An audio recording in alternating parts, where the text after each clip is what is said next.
வணக்கம். இறப்பு என்பது பொதுவானதுதான். ஆனால் அந்த இறப்பு நாம் சில பழக்கங்களால் முன்கூட்டியே தேடிக்கொள்கிறோம். அது நம்மளிடம்தான் அந்த இறப்பை முந்தச் செய்கிறது. நம் மூலமாகத்தான் இந்த போதை என்னும் வஸ்துக்கு அடிமையாகி அந்த உடலில் உள்ள உறுப்புகளை அழித்து இறப்பை சீக்கிரம் பெற்றுக்கொள்கிறார்கள். இந்த விதியால் வந்த இறப்பு வேற, முடிவால் வருவது வேற. இப்போ ஆக்சிடெண்ட்டு அப்படின்னால் அது திடீர்னு வரக்கூடியது, அதையே யாரும் தடுக்க முடியாது, வந்து போக முடியாது தான்.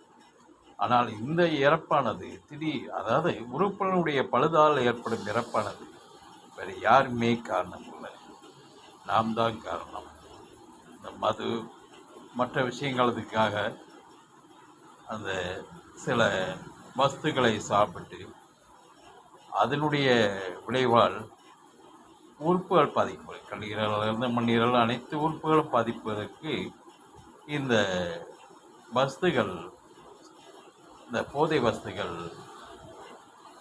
அதை இழக்க செய்கிறது, உறுப்புகளை இழக்க செய்கிறது. இதுக்கு காரணம் யாருமே இல்லை, இதுக்கு காரணம் அவரவர் தான்.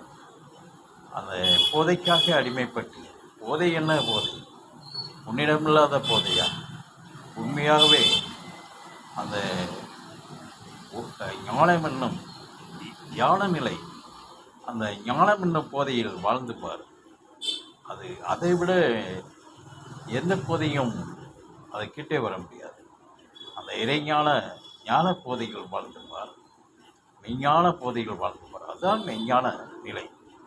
நீ இந்த பொய்யான, அதாவது தவறான வழியில் சென்று இந்த போதைக்கு அடிமையாகி வீணாக்க நிறைய ஆன்மாக்கள் முந்தி செல்கிறது.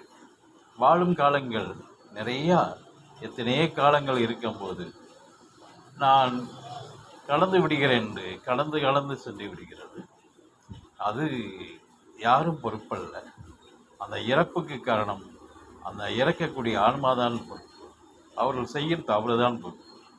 அவர்கள் நல்நிலையோடு இருந்து வாழ்க்கையில் அந்த நிறைவான வாழ்வு வாழ்ந்து அந்த எதுக்கும் போதைக்கு அடிமையாக வாழ்ந்தார்களால் அவர்கள் ஆயுள் கூடி